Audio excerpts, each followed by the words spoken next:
All right, market recap. FOMC.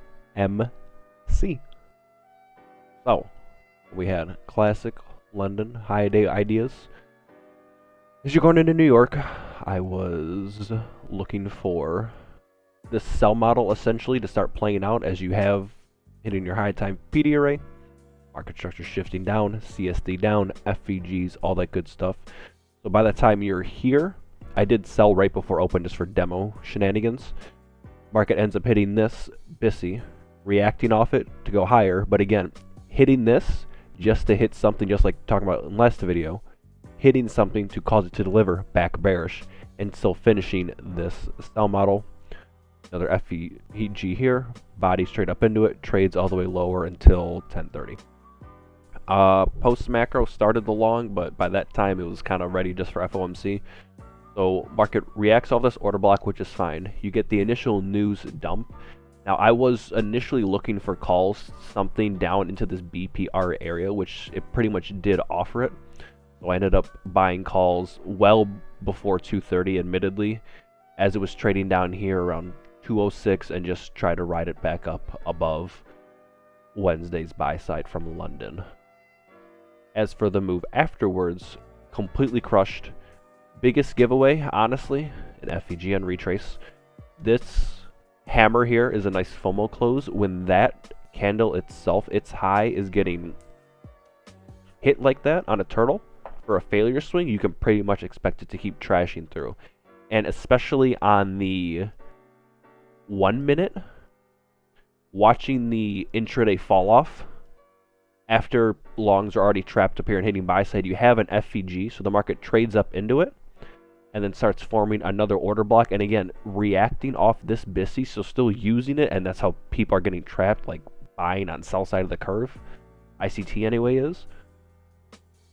Market trading back up to again hit a spot that caused it to deliver bearish again, and then just trade on through it. And then you get an FVG continuation.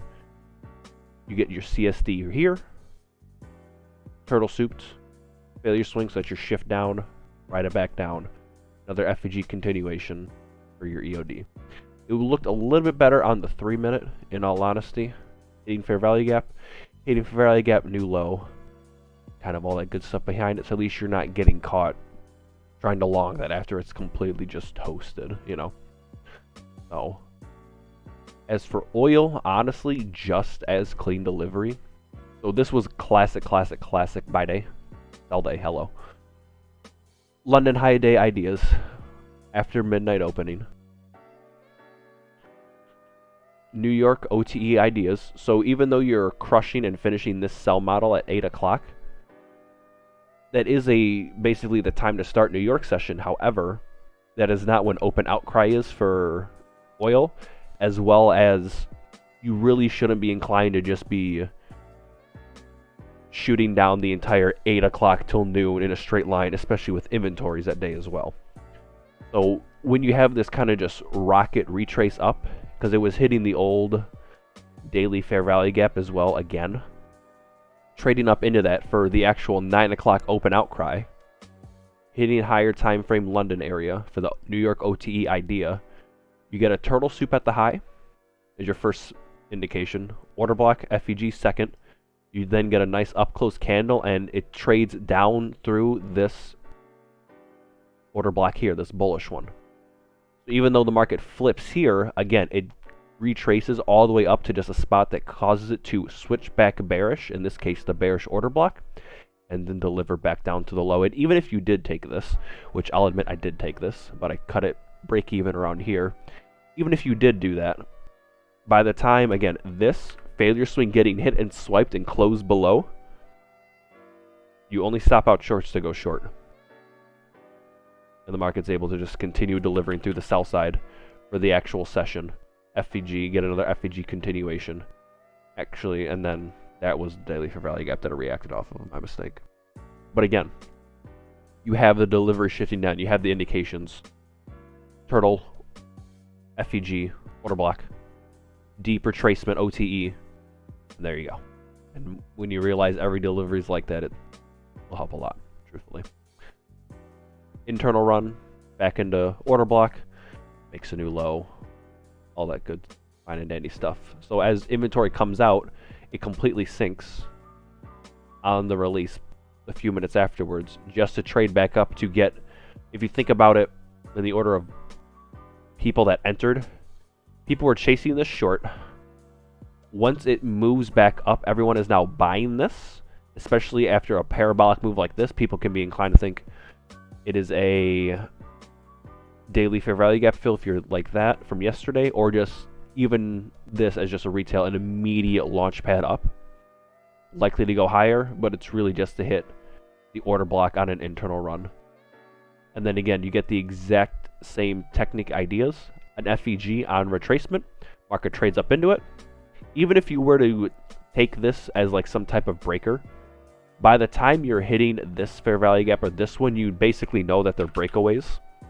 And so because that they're breakaways, the lows are pretty much already dead, if that's even touched. So even if you're longing this down here, by the time you're here, you're already stopped out and you're switching short. If you happen to take that, which I almost did admittedly, but I demo shorted it instead. But once you have that and you realize this is breakaway, you can keep going. High getting swept, closing in, same thing. Failure swing on bodies, high getting swept, closing in, same thing. This is really just an order block, hitting that again, pushing down. Even though it wicks all the way up into it, that's fine. No closure at all. Market trades lower. So, and then again, really another SIBI trades back up in the order block for the deep retracement, and then delivers to the new low for its close of a session. So understanding that these are pretty much the exact same deliveries here is very, very important, and that's why you'll see, like, while they'll say this stuff repeats, because it really does. Qs, I didn't like the move that we did down to 418. I was originally inclined again for like 426 high a day, but because we were already so far down, it makes it very, very hard to make an $8 move unless you go up and then up again.